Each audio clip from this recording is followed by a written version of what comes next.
Assalomu alaykum Qirg'iz elim. Bismillahirrahmanirrahim. Men har bir aytib atgan sözümdü, ayta turgan sözlerimdi Xudoya tavba deb, Xudoya şükür, elhamdülillah, la ilahe illallah, Allahu ekber, Allah'ım uluk, Allah'ım ayık deb turup başlayman. Bardıq maqtovlarga, alqışlarga жалғыз жаратуучу Аллах Таалам өзү татыктуу.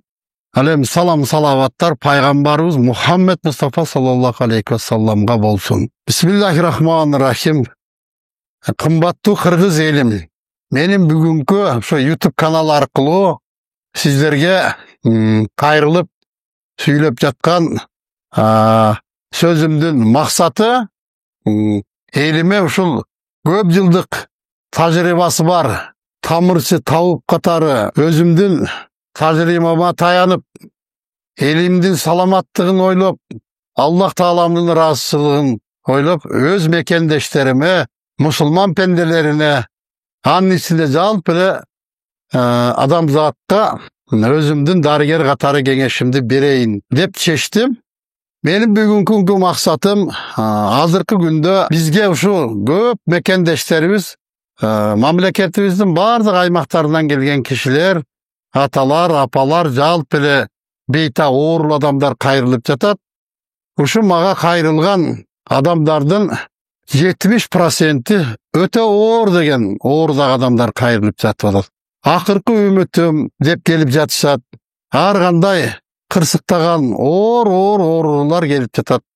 Ушул жерге мага кайрылып жаткан элдердин, бейтап адамдардын өзүнүн айтышы боюнча 70% келип аткан адамдын бардыгы оор акыбалда.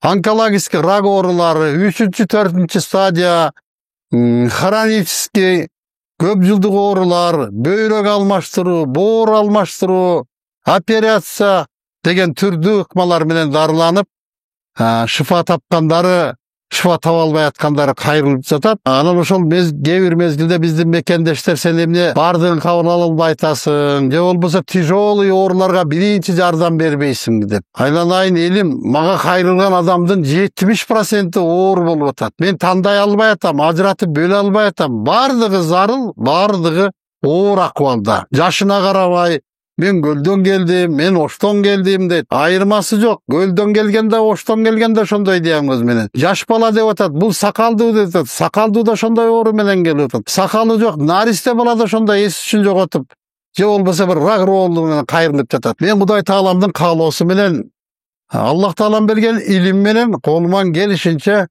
элимдин саламаттыгын сактоого өзүмдүн салымымды кошуп жардам берип жатам. Мен ушул жерден бир сиздерге дарыгер катары өз кеңешимди берейин дедим эле. Ушундай хронический деген айыкпаган дартка кайсыл ушул адамдар кабылып калып атат. Эмне үчүн рак болуп калып атат? Эмне үчүн оорулар пайда болуп калып атат? Булардын себептери көп. Бирок ошолордун ичинде бир себебин гана айтайын мен сиздерге. Бул бир себеп деген адамдар өзүбүздөрдүн ден соолугубузга болгон мамилебиз кайдыгер болуп жатат. Өз ден соолугубузду карашыбыз начар болуп жатат. Мусулмандар, алардын ичинде кыргыздар ден соолукту жакшы маани берип, жакшы карабай атабыз. Мусулманчылыкта айтып коет, ар бир адамдын жаны, ден соолугу өзү үчүн аманат деп коет. Эртең Аллахтын астына акыретте жооп берет экенбиз. Колуң да күбө болот экен, бутуң да күбө болот экен, көзүң да күбө болот экен. Ошол үчүн аманатка кыянат кылбашыбыз керек. Биз өзүбүздүн ден соолугубузга өзүбүз кыянат мамиле жасап жатабыз. Ошол себептен ооруларыбыз өөрчүп, адат ооруларга айланып эскирип жатат. Ар бир айтып аткан сөзүмдүн далили бар. Мен далилсиз сүйлөбөйм. Буга мисал катары мусулмандар менен мусулман эместердин айырмачылыгын, ден соолукка жасаган мамилесин айтып берейин салыштырмалуу түрдө. Себеби мен 30 жылдан ашык киши дарылап атам. Бардык улуттагы адамдарды көрдүм, башка диндеги христиандарды, славяндарды, католиктерди көрдүм, башка диндеги адамдарды дагы көрдүм, мусулмандарды көрдүм, кыргыздарды көрдүм дегендей.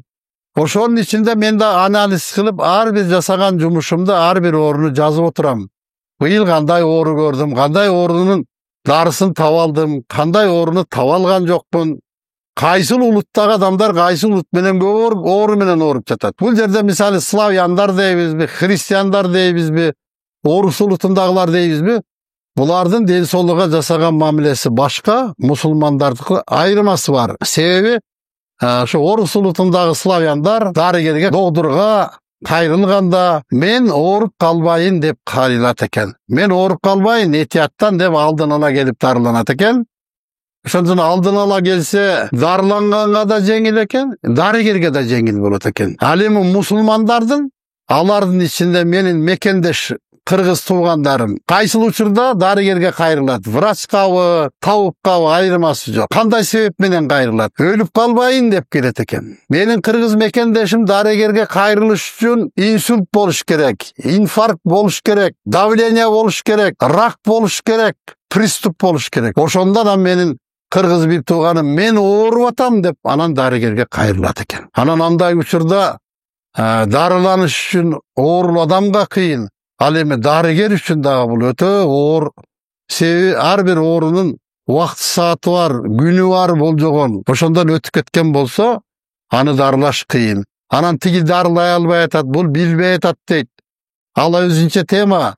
Бирок ден соолукка болгон мамиле кыянат. Менин кыргыз бир туугандарым ден соолукка жакшы көңүл болбойт. Анан эми ушул жерден бул бир каражат жагынан да карай турган болсок, бөтөн башка улуттагы адамдар эң кымбат деген дарыларды алат экен, же болбосо акчасынын, каражатынын көпчүлүк болгонун жакшы дарыланууга жумшайт экен. Улут канычары бизди өкүндүрөт да.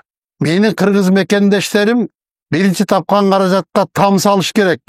Экинчи каражатка той бериш керек. Анан ашып калган ыздаска Ош базарга бар эң арзан деген китайский дары алып туруп ичиш керек. Өзүңдүн ден соолугуна кыянат. Башка улут эң баалуу нерсени ден соолукка деп берсе, менин мекендештерим эң акыркы ашып калган ыздаска Ош базарга же бир жерге бар арзан дары менен өзүнүн ден соолугун өзү алдап, муну ичип тур. Кече ооруган болчу, бүгүн ооруп айтат деп. Ушундайды бир кемчиликтерден барып, анан мына биздин мекендештер ооруп атат.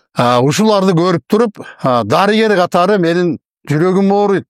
Азыркы мезгилде статистиканы карасаңыздар, Индияда, Турцияда жүрөт оорулуу адамдар. Ошолордун көпчүлүк басымдуулугу кыргыздар экен. Өзбек туугандар аз, казактар аз, тажиктер аз. Кыргыз деген абдан көп болуп атат. Мына барып келген кишилер барып айтып келип атышат. Мен эл менен сүйлөшөм. Эң көп жабы тарткандар жалаң эле кыргыздардын бөйрөгүн алмаштырыш керек, боорун алмаштырыш керек, Турцияга барыш керек, Индияга барыш керек, Германияга барыш керек. Бизде деген чоң деген илимпоздор бар. Эмне деген профессор, докторлор болгон жана азыркы күндө атактуу дарыгерлерибиз бар. Эмнесе ошолор дарылай албайбы? Дарылай алат. Күчтүү медициналык академиябыз бар. Биз Союз учурунан калыптанган күчтүү медиктер бар. Анан ушулар дарылай албай, ушу бизден окума билим алып кеткен индустар, пакистандар биздин пациенттерди дарылап атат да. Бул жерде бир чоң суроо. Ошон үчүн биринчи өзүңүздүн ден соолугуңуздарга кам көрсөңүздөр, карасаңыздар, алдын ала ишчү нерселерди ичпей, жебечи нерселерди жебей, эгер кандайдыр бир оору пайда болгон болсо алдын ала алып көрүнсөңүздөр, өзүңүздөрдүн дарыланышыңыздарга жана дарыгерлердин дарылашына чоң себеп болот эле. Ооруңуздарга шифа тапмаксыздар, өмүрүңүздөр узун болмок. Ушу кайдыгер мамиледен айыкпас дартка кабыл атабыз. Бейажал, ажалдан мурда каза болуп калган учурлар болуп калып атат. Менин дарыгер катары кеңешим ден соолукка жакшы мамиле жасаңыздар. Өз убагында камкор көрүңүздөр. Кудай таалам ушул кыргыз жерибизди сактасын, кыргыз элимди сактасын, кыргыз элим аман болсун, бар болсун, өнү өссүн, укум тукумубуз өссүн, улуу элдин урпактары укум тукумубуз ахиретке чейин улана берсин демекчимин. Амин. Аллаху акбар.